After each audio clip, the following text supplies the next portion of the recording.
Lagi-lagi HP datang dengan rusuh dan ngasih spek laptop yang sangat proper untuk sebuah laptop kerja, tapi tetap ringan. CPU-nya juga kencang, RAM-nya itu paling gede, 32 GB loh.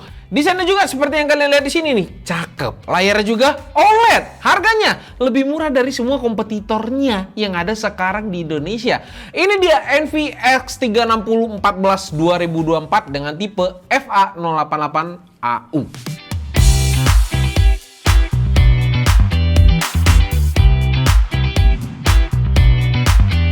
Secara desain sama seperti generasi sebelumnya, NV ini punya karakter yang simple, elegan.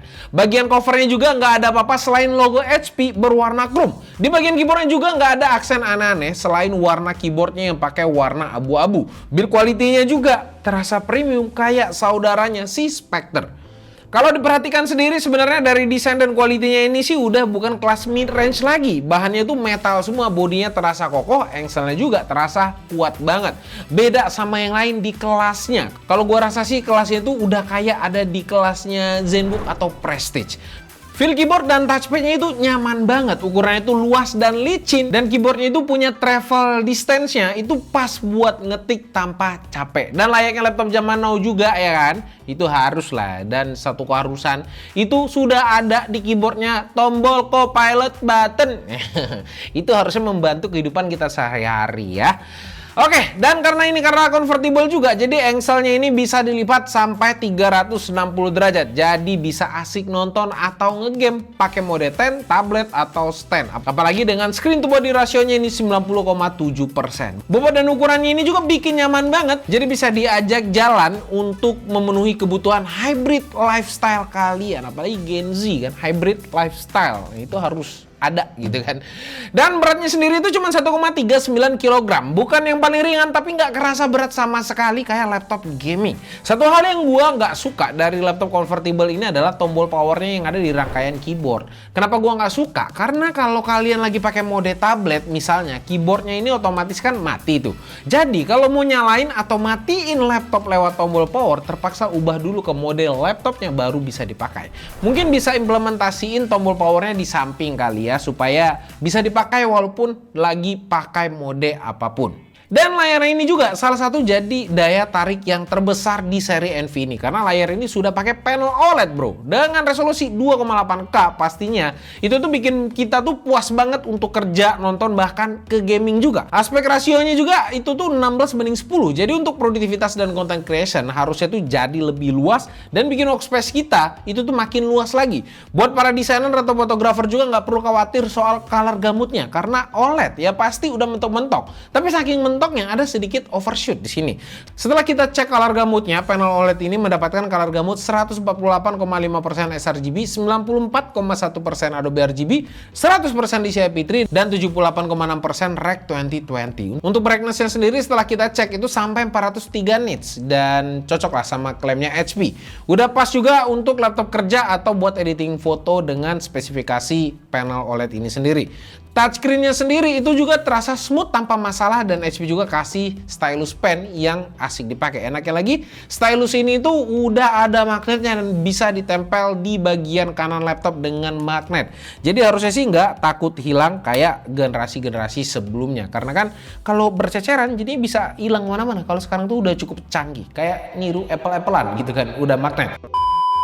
Ada satu tambahan lagi nih yang gue bilang tadi nih, yang beda dari laptop kerja lainnya. Refresh rate-nya ini cukup tinggi, sampai 120 Hz. Dan gak cuma itu aja ya, dia tuh udah pakai sistem variable refresh rate atau VRR untuk mempersingkatnya. Kayak adaptive refresh rate di smartphone aja, tapi di sini sudah ditentukan variabelnya dari 48 Hz, 60 Hz, dan 120 Hz, atau dynamic 60 dan 120 Hz. Jadi panel ini bisa switch refresh rate tinggi jika dibutuhkan, kalau nggak dibutuhkan bisa turun juga. Keuntungannya bisa bikin awet baterai tapi tetap responsif di mata. Untuk audionya sendiri, HP itu sudah memberikan dua speaker yang mengarah ke bawah, kiri, kanan. Buat audio, mereka mempercayakan tuning audionya kepada Poly Studio. Suaranya lumayan enak didengar, pas nonton film atau main game suaranya itu jelas, detail, dan kenceng. Cuman bassnya ini kurang nendang dikit. Sebenarnya sih bisa dimaklumin karena laptop tipis, tapi speaker laptop ini sebenarnya udah cukup juga buat nemanin telinga kalian. Lanjut ke untuk konektivitas. Walaupun tipis, HP itu masih memberikan pilihan port yang cukup beragam. Nggak cuma USB Type-C doang. Di sisi kanan kalian akan mendapatkan USB Type-A 10 Gbps dan satu combo audio jack. Sementara di sisi kiri kalian akan menemukan dua USB Type-C untuk charging dan display. Satu USB Type-A 10 Gbps dan satu HDMI 2.1. Sementara untuk konektivitas wirelessnya, HP sudah memberikan Wi-Fi 7 yang sudah cukup canggih untuk sekarang dari MediaTek MT7925 dan Bluetooth 5.4. Wi-Fi kekinian yang layaknya dipasang di kelas laptop premium kayak gini. Untuk webcamnya sendiri, HP memberikan kamera dengan resolusi sampai 1440p. Kualitasnya sih gua rasa sudah di atas rata-rata. Warnanya tuh natural dan terang walaupun cuma pakai konfigurasi pencahayaan dalam ruangan doang. Udah gitu juga karena pakai Ryzen AI, kalian bisa manfaatin fitur AI kayak automatic framing, eye contact, dan background effect dengan Visual Studio tentunya. Ditambah lagi HP juga kasih webcam shutter buat jaga privasi kalian. Segala fitur ini sih sebenarnya bisa kasih kita next generation video call experience untuk berbagai kebutuhan kita. Sekarang kita lanjut ke soal performa yang sebenarnya di sini sudah optimis banget gua. Karena si Envy ini ditenagai dengan AMD Ryzen 7 8840HS yang punya 8 core 16 thread. GPU bawaannya juga sudah cukup powerful dengan AMD Radeon 780M. Gak lupa juga kalau CPU ini udah ada dalam jajaran Ryzen AI yang siap diajak kerja dengan workload AI yang sudah bisa dipakai. HP juga memberikan NVMe SSD 1TB dari Kioxia dengan speed yang sayangnya itu cuma 3500-an Mbps. Bukan yang paling kenceng, tapi untuk pekerjaan kita sehari-hari itu masih cukup aman. Jauh lebih kenceng daripada hard disk. Yang bikin HP Envy ini beda dari kompetitornya adalah HP itu cukup berani memberikan RAM 32 GB di dalam laptop ini dengan kecepatan 6400 MHz. Jujur aja ya, di range harga segini gue tuh jarang banget ngelihat laptop apapun, bahkan gaming sekalipun, yang kasih RAM 32 GB out of the box. Dan gue rasa juga HP tuh yang mulai pertama lah memberikan memori gede untuk laptop kerja kayak gini. Kadang laptop lain tuh cuman dikasih 8 GB atau 16 GB. Dan menurut gue tuh kurang. Karena PC gue aja RAM itu 48 GB ya. Buka browser banyak, buka beberapa Microsoft Office dan beberapa apps, itu udah makan 15 GB sendiri. Yang jelas dengan RAM 32 GB kayak gini, kalian tuh gak perlu khawatir sama Chrome yang doyan makan RAM gitu kan. Karena kalian tuh mungkin bisa buka 200 sampai 500 tab gitu kan di Chrome sekaligus, bisa buka 5000 sampai 1000 Word dokumen juga, atau olah data yang banyak banget di Excel, mungkin sekitar 10.000 data gitu sekaligus di satu sheet gitu kan. Nah, dengan RAM 32 GB itu tuh harusnya udah lebih dari cukup untuk laptop kerja. Dan gue juga bisa kasih applause lah untuk HP karena sudah memberikan RAM yang lumayan gede lah. Harusnya kompetitornya harusnya udah niru juga HP kayak gini.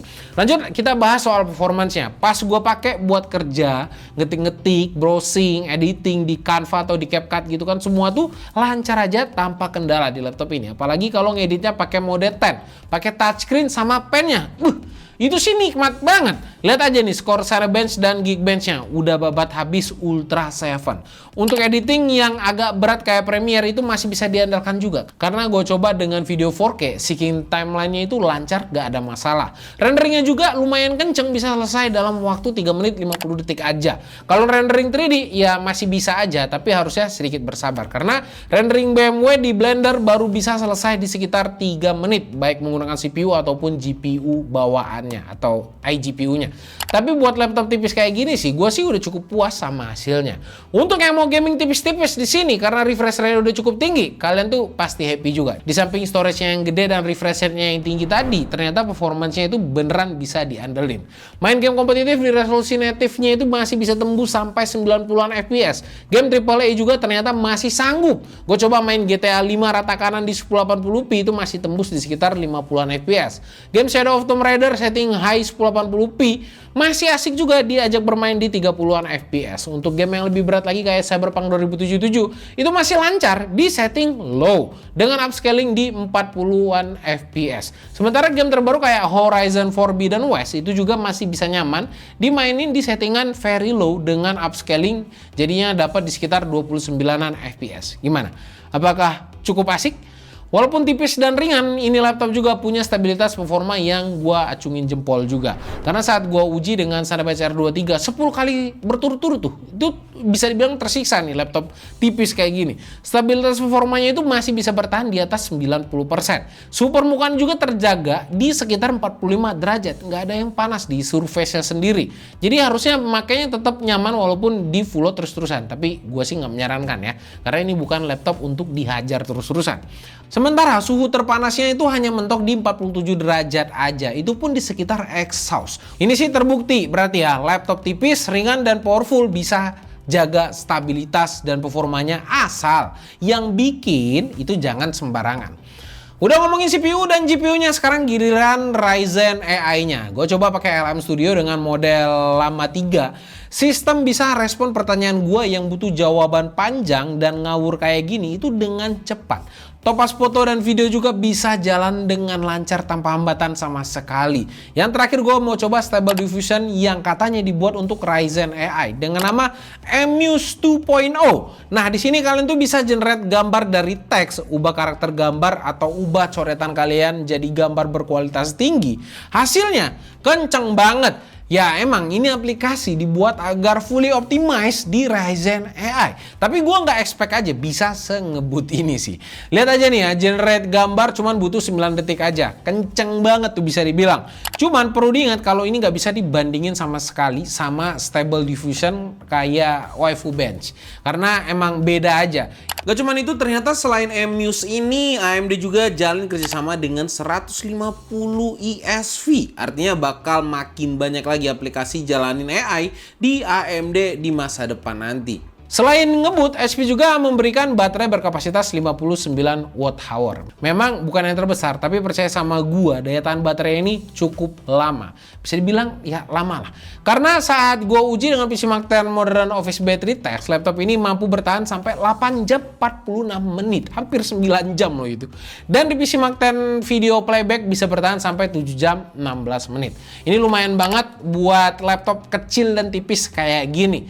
Yang gue suka lagi adalah HP memberikan charger Type-C 65 watt yang ukurannya cukup kecil dengan kabel yang udah braided, jadi lebih tahan lama. Cuman kalau kalian tetap nggak suka sama chargernya, kalian juga bisa ganti chargernya ke charger aftermarket berkualitas yang kalian suka. Banyak yang nanya juga gimana dibandingin sama Spectre. Oke, Spectre. Emang Spectre tuh lebih premium, desainnya tuh lebih mewah dan biasanya punya performa yang sedikit lebih tinggi. Tapi Envy X360 ini lebih terjangkau dengan desain yang lebih low profile. Spectre lebih fokus ke portabilitas dan performa yang cukup kencang. Sedangkan Envy X360 ini lebih seimbang antara performa dan fleksibilitas. Dan harganya pastinya lebih murah daripada Spectre. Akhir kata, menurut gua HP Envy X360 14FA0888AU ini adalah laptop 2-in-1 yang menawarkan performanya yang cukup kencang, gar juga nih performanya. Desainnya juga elegan dan layar yang cukup memanjakan mata yang bisa dipakai oleh content creator. Dan cocok banget juga buat kalian yang butuh laptop convertible serba bisa dengan harga yang lebih murah daripada Spectre. Buat kalian yang butuh laptop premium dengan desain mewah, Spectre juga bisa jadi pilihan. Tapi kalau kalian lebih mengutamakan kinerja yang bisa deliver si laptop dengan desain yang tentunya elegan, Envy X360 yang ditenagai AMD Ryzen 7 8845HS ini tentunya lebih tepat karena seperti yang sudah diinformasikan, stabilitas performa mereka ini sangat luar biasa. Ditambah lagi kemampuan grafis Radeonnya juga membantu mendeliver kinerja yang dibutuhkan dan bisa gaming tipis-tipis. Untuk harganya sendiri ada di 21 juta rupiah atau 21,89 ribu kalau nggak salah. Dan gak lupa juga kayak biasa untuk lini Envy ini sudah ada garansi 2 tahun ADP dan dapat free juga kayak biasa Office, Home, and Student. Apakah HP Envy X360 14 2024 kali ini cukup oke menurut kalian? Atau balik lagi, ada mending ini, mending itu? Langsung aja komen di bawah, kasih pendapat kalian tentang laptop ini, atau bisa kasih juga pendapat kalian untuk konten-konten selanjutnya. Sampai jumpa di video selanjutnya, gua Rodi. Bye-bye guys.